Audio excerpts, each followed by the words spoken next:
नमस्कार, आपके साथ में रोहित कुमार। आप न्यूज फॉर नेशन पर खबर है बिहार से, जहां पर चिराग पासवान ने एक इमरजेंसी मीटिंग बुला ली है। कल पटना में बड़ी बैठक होने वाली है। उस बैठक के बाद चिराग पासवान बड़ा फैसला ले सकते हैं।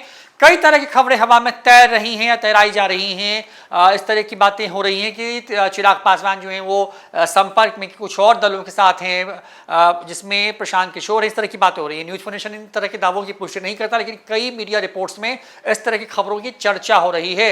लगातार एनडीए में शीट शेयरिंग के फॉर्मूले पर बात नहीं बन पा रही है। लगातार जो है एनडीए के अंदर जो स्थिति है वो यही हो रही है कि क्योंकि चुनावों की घोषणा के बाद से तमाम दल उसके पहले यही कह रहे थे कि सब कुछ ऑल इज वेल है, तमाम चीज़ें वक्त पर बेहतर तरीके से सॉर्ट आउट कर ली जाएंगी। लेकिन क्योंकि चुनाव की तारीखों का ऐलान हो चुका है, बावजूद इसके अभी तक न महागठबंधन की तरफ से और न ही एनडीए खेमे में इस बारे में इसका ऐलान हुआ है कि आखिर कौन कितनी सीटों पर चुनाव लड़ने वाला है। चिराग पासवान की लोजपा जो है वो अपने लिए 40 सीटों पर अड़ गई है, तो बिहार की कई दूसरी जो महत्वपूर्ण सीटें हैं उन सीटों पर दावा ठोक दिया है। वो कह रहे हैं कि ये सीटें हर हाल में चाहिए, यानी कि चिराग पासवान का वीटो है इन तमाम सीटों के ऊपर में।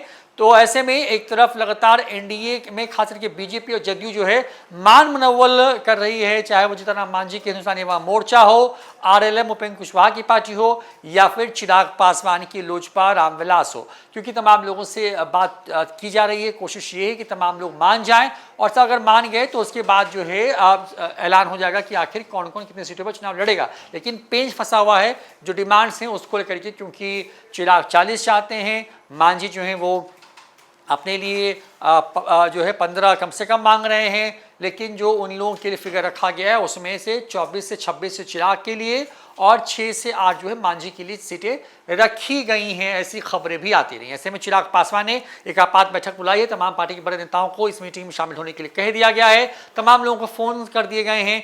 इन लोगों के तुरंत आने के बाद ही जो है इस मीटिंग में चिराग पासवान तमाम लोगों से राय मशवरा करके तय करेंगे कि आखिर उनको करना है तो क्या करना है। क्योंकि तमाम तरह की खबरें जो है वो चल रही हैं। फिलहाल इन खबरों की अगर माने तो यही है कि जो राजनीतिक दल हैं, खास करके चिराग पासवान और मांझी, वो लगातार एनडीए पर प्रेशर बनाए हुए हैं। खास करके बीजेपी और जदयू के ऊपर में अधिक से अधिक सीटें चाह रहे हैं। लेकिन क्योंकि बात नहीं बन रही, क्योंकि सीटें जो हैं वो बस जो सीट है बिहार के अंदर में वो कुल 243 ही है, चाहिए ज़्यादा। लिहाजा चिराग पासवान जो हैं अपने लिए एक तरीके से कि मैक्सिमम सीटें निकालना चाह रहे हैं। अब होगा क्या, ये तमाम चीज़ें बहुत साफ नहीं है। इसके पहले बीजेपी के तमाम बड़े नेताओं ने दिल्ली में चिराग पासवान के साथ जो है मीटिंग की थी उनके आवास पर। उसके बाद चिराग पासवान पटना पहुंचे थे। पटना एयरपोर्ट पर उन्होंने कहा कि अभी मीटिंग और होगी और उसके बाद ही सब कुछ तय होगा। कल ही इशारा कर दिया था कि चिराग झुकने को तैयार नहीं है। आज भी खगड़िया जब पहुंचे थे शहर बन्नी, और वहां पर अपने पिता के कार्यक्रम में शामिल जब हुए उनके पुण्यतिथि कार्यक्रम में, तो उस दौरान भी चिराग पासवान ने इसका ऐलान किया और साफ साफ कह दिया कि अभी बात बनी नहीं है। और इसी बीच में चिराग पासवान ने का आपात बैठक बुला लिया। देखना होगा इस बैठक में क्या कुछ होता है। जो भी अपडेट होगी देंगे न्यूज फॉर नेशन पर। फिलहाल इतना ही, नमस्कार।